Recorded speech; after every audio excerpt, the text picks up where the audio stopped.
팅쿠가 나 삼엽충 아니다. 나도 애플 계정 있고 페이스 아이디 쓰고 그런다. 네가 이런 식으로 방독면처럼 나오면은 막 그때 삼엽충이 되는 거야. 안녕하세요, 이쌤입니다. 오늘은 마치 국방부와 콜라보한 것 같은 새로운 스마트폰, 애플의 아이폰 11 프로 맥스 언박싱입니다. 보통 아이폰이 새롭게 출시하면 가장 가까운 나라에 가서 구입했지만 이번에는 홍콩과 대만에서 구입하느라 조금 리뷰가 늦었습니다. 솔직히 말해 이번 아이폰은 그동안 발표된 아이폰 중에서 가장 기대감이 낮은 아이폰이었어요. 근데 이전 아이폰도 보면 매번 망했다 하지만 여전히 잘 팔리는 것을 보면 실제 제품이 어떨지 궁금하기 때문에 저도 구입해봤어요. 그럼 첫 번째는 언박싱입니다. 구입한 제품은 가장 큰 프로 맥스로 구입했고 갤럭시 노트 10과 비슷한 사이즈인데 박스만 놓고 비교하면 거의 비슷해요. 다만 노트 10의 박스가 조금 더 크게 되어 있습니다. 아이폰이 프로라는 이름을 사용하면서 박스의 색상도 블랙으로 변경되었습니다. 박스부터 카메라 3개의 인덕션 디자인 좀 별로예요. 아직까지 적응이 되지 않는데요. 그리고 박스에서 디테일이 좀 느껴지는 게 아이폰 그림이 그냥 2D로 되어 있는 것이 아니라 두께감을 표현했어요. 심지어 카툭티까지 표현했네? 뒤에는 다른 아이폰처럼 각종 정보가 적혀있고 나머지는 다 똑같이 되어 있는데 위쪽에는 구입한 나라에 따라서 언어가 달라요. 덜렁덜렁 이렇게 잡아 뜯는 방식으로 새로운 아이폰 뜯을 수 있습니다. 뒷모습은 카메라 쪽은 일단 아직까지도 괴상하게 생겼는데 예전에 아이팟을 보는 듯한 느낌이 듭니다. 이 자세히 보니까 여기 카툭티 때문에 박스 뒷면에도 카툭티를 보호할 수 있게 홈이 파져 있습니다. 그리고 아이폰은 이렇게 사실 전면은 기존과 동일하기 때문에 큰 감흥은 없어요. 그리고 간단 설명서와 애플 스티커.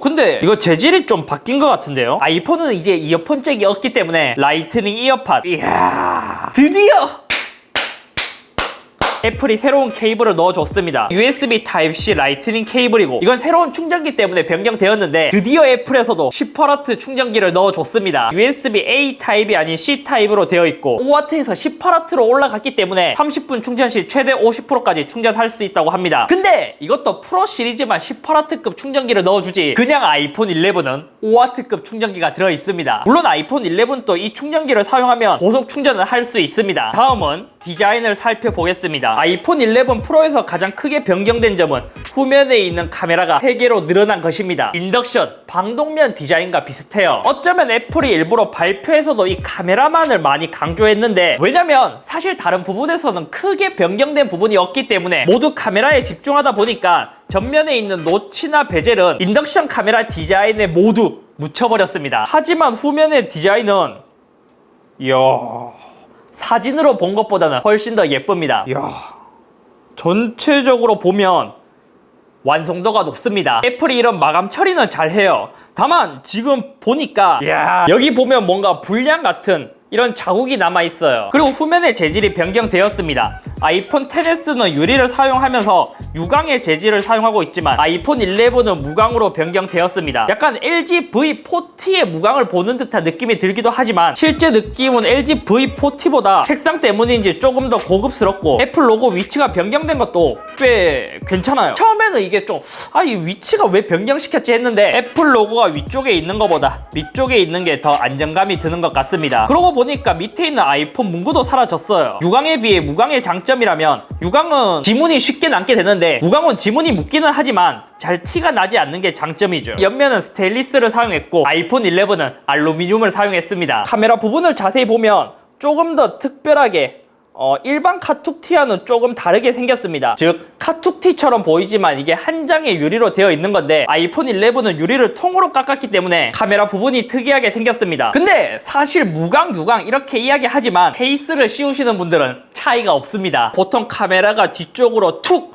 튀어나온 걸 줄여서 카툭티라고 하는데 얘는 그냥 카툭티가 아니라 카툭툭툭티예요. 그러니까 한번 카툭하고 또 렌즈 부분에서 한 번 더 툭 한 카툭티가 2개인 것이죠. 하지만 10s와 비교했을 때는 카툭티가 더 줄어 보이는데 이것은 아이폰 11의 두께가 증가했기 때문에 상대적으로 아이폰 11의 카툭티는 조금 더 줄어든 것처럼 보입니다. 이야, 근데 이것도 계속 보고 있다 보니까 아이폰 10s와 비교하면 인덕션 디자인이 더 나은데요. 갤럭시 노트 10 플러스와 비교하면 노트 10도 예쁘긴 한데 확실히 카메라 부분은 아이폰이 더 거대하고 못생겼습니다. 두께는 노트 10 플러스보다 조금 더 두껍고 크기는 노트 10 플러스가 위쪽으로 조금 더 길어요. 하지만 그만큼 노트 10 플러스의 디스플레이가 더 큽니다. 전면 디스플레이는 5.8인치, 6.5인치 OLED를 사용했고 이것도 기존 디스플레이보다 더 업그레이드 되었기 때문에 애플은 슈퍼 레티나 XDR이라고 불러요. 전력 소모도 15% 개선되었고 아쉬운 점은 3D 터치를 이제 사용할 수 없는 것이죠. 새로운 iOS부터 이거를 대체하는 기능으로 바뀌긴 했는데 그래도 잘 쓴 몇몇 기능들은 좀 아쉽더라고요.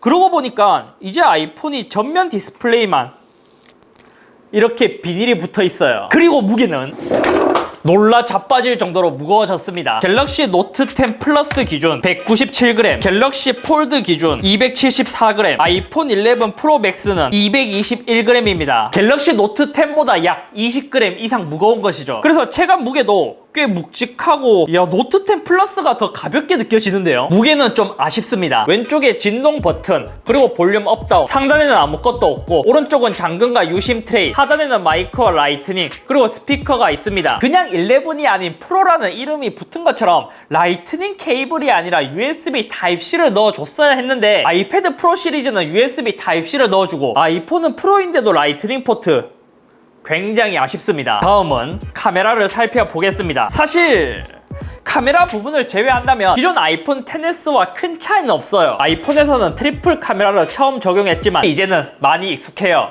왜냐면 LG 같은 경우에도 V40 때 먼저 보여줬고 올해 출시한 갤럭시는 모두 트리플 카메라가 들어갔기 때문이죠. 그런 걸 보면 LG가 여러 가지를 시도하면서도 실패한 것도 많지만 의외로 먼저 출시해서 대세를 이룬 것도 많아요. 프로 시리즈에 새롭게 추가된 것은 초광각 120도 1200만화소 f2.4 카메라가 탑재되었습니다. 기존처럼 광각과 망원 1200만화소 OIS는 모두 탑재하고 있어요. 애플은 각각의 카메라를 정밀 보정했고 이것을 또다시 하나의 카메라처럼 보정하고 튜닝했다고 합니다. 카메라 앱도 변경되었는데 비슷한 듯 하면서도 변경되었어요. 위쪽에 있는 것을 누르면 더 자세하게 플래시, 라이브, 비율, 타이머, 그리고 필터 이런 것들을 설정할 수 있게 변경되었습니다. 이거는 꺼내고 다시 넣고 이렇게 할 수 있어요. 갤럭시나 LG 폰을 쓰면서 느낀 게 트리플 카메라가 탑재되어 있다고 하더라도 각각의 카메라를 전환할 때 오면 약간 이렇게 딜레이가 느껴지는, 끊기는 요 느낌이 별로였거든요. 아이폰 역시 이것을 피해갈 수는 없습니다. 부드럽게 보이긴 하지만 전환 효과를 주면서 부드럽게 보일 뿐이에요. 아이폰 역시 요렇게 카메라를 전환할 때마다의 딜레이는 있습니다. 하지만 애플이 각각의 카메라를 튜닝했다고 하지만 지금 사진을 찍기 전의 모습은 카메라를 전환할 때마다의 색감이 좀 달라요. 조금 실망스러운데요. 실제 촬영되는 부분은 여기 중앙이고 여기 끝에도 조금 더 넓게 볼 수 있어요. 세로에서도 일반각으로 전환하면 조금 더 넓게 볼 수 있고 끝에 있는 거는 약간 이제 왜곡이 좀 생기는 게 약간은 이질감이 듭니다. 그리고 비디오에서는 촬영을 하면서 이렇게 자유롭게 전환은 할 수 있어요.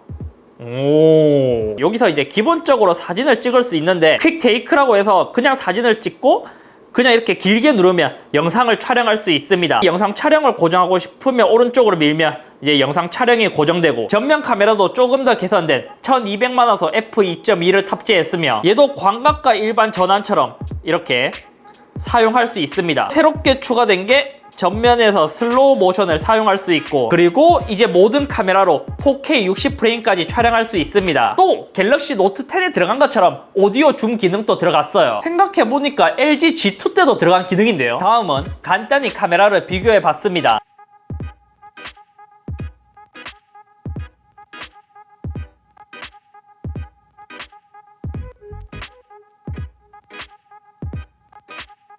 또 페이스북을 보면 인덕션 디자인, 방독면 디자인으로 만든 이유가 각 카메라 렌즈 간의 거리를 좁혀서 동일한 위치에서 화각별 구도가 틀어지는 것을 막기 위함이라고 하는데 하지만 갤럭시도 크게 차이가 나진 않습니다. 어쩌면 갤럭시의 거리가 더 좁아 보일 수도 있어요. 다음은 스피커 테스트입니다.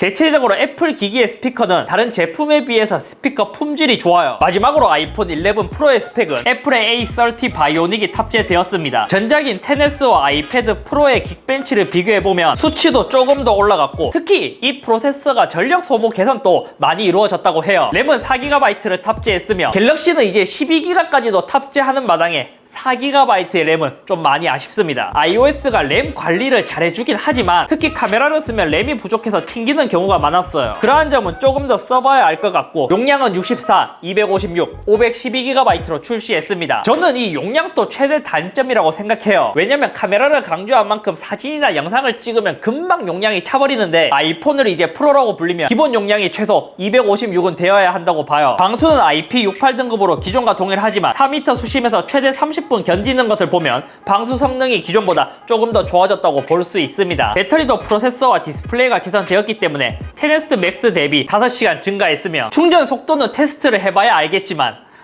지금 간단히 했을 때는 케이블을 꽂았을 때 배터리가 85%인 상태에서는 약 10W가 나옵니다. 근데 역시 이 케이블은 쉽게 단선이 될 것처럼 생겼어요. 그래서 저는 다른 케이블을 구입해서 쓰는데, 저는 벨킨이 좀 비싸긴 하지만 품질이 좋아서 얘를 주로 쓰는 편이에요. 얘도 충전 속도는 정품 케이블처럼 잘 나와줍니다. 우선 충전 역시 기존과 동일한 치 방식을 지원하는데, 애플이 따로 언급한 걸 없는 걸 봐서는 이번에도 역시 최대 속도는 7.5W가 아닐까 싶어요. 간단히 아이폰 11 프로 맥스를 언박싱하고 살펴본 결과 사실 카메라 부분을 제외한다면 기존 XS와 큰 차이가 없어 보여요. 심지어 갤럭시와 전면을 비교해보면, 야, 베젤의 차이만 봐도 이제는 아이폰이 좀 많이 구형이 된 것 같아요. 이래서 아이폰 발표 때 카메라를 굉장히 강조한 것 같고, 갤럭시를 보면 베젤이 많이 아쉽습니다. 개인적으로 XS를 쓴다면 굳이 갈아탈 필요가 없고, 또 아이폰 X을 쓴다고 해도 굳이 갈아탈 필요가 없을 것 같아요. 물론 훨씬 좋아진 카메라를 원한다면 갈아탈 이유가 있긴 하지만 한국에서는 가격도 꽤 비싸고 전작에 비해서 카메라를 제외했을 때 큰 차이가 나지 않기 때문에 개인적으로 1년 더 참는 것을 추천드릴게요. 이건 아무리 봐도 이 카메라 디자인은 적응되지가 않네.